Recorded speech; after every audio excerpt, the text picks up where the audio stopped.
Leukoplasia pertama kali dikembangkan oleh Percy Azadeh melalui tulisannya pada tahun 1905 tentang teori himpunan fasi.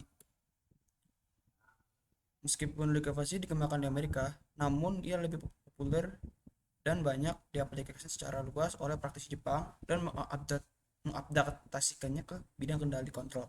Mengapa leukoplasia yang ditemukan di Amerika malah lebih banyak di Jepang?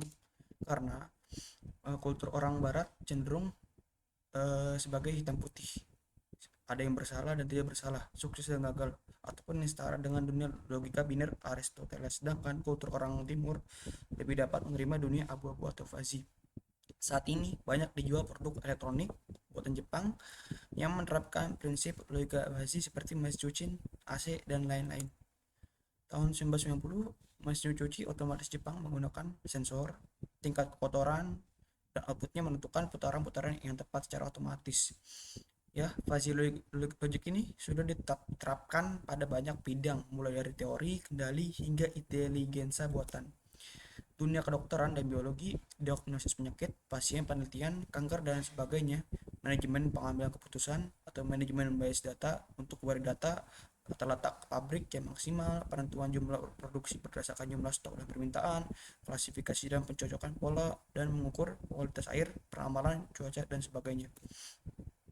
Logika fuzzy umumnya diterapkan pada masalah-masalah yang mengandung unsur ketidakpastian seperti imprecise, noisy, dan sebagainya. Logika fuzzy menjembatani bahasa mesin yang presisi dengan bahasa manusia yang menekankan pada makna atau arti. Dikembangkan berdasarkan bahasa manusia, bahasa alami. Ini dia ada gambarnya, precision and signification in the real world. Profesor Zadet reason that people do not require precise in numerical information input, and yet they are capable of highly adaptive control if feedback control could be program, ya. Jadi kalau nggak bisa ke program, tidak ketidakpastian itu akan input sendiri.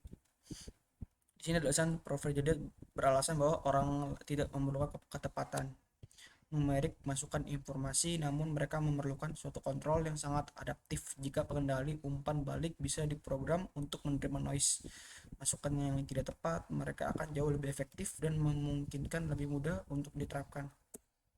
Blogspot Papers, ini daftar pusakanya. Nah, mempunyai tinggi badan 1,699 meter atau 1,65 meter, apakah termasuk kategori tinggi?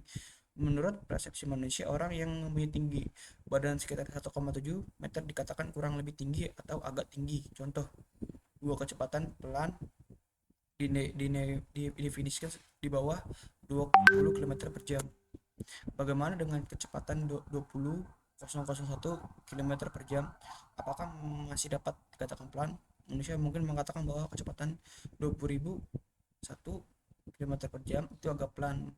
Ketidakpastian dalam kasus-kasus ini disebabkan oleh kaburnya pengertian, agak kurang lebih sedikit, dan sebagainya. Input space dan output space. Ini ada input dan possible dan possible tips. Konsep dasar logika fuzzy bukanlah logika yang tidak jelas, tetapi logika yang digunakan untuk menggambarkan ketidakjelasan, seperti himpunan fuzzy yang mengkalibrasi ketidakjelasan didasarkan pada gagasan bahwa segala sesuatu mempunyai nilai derajat.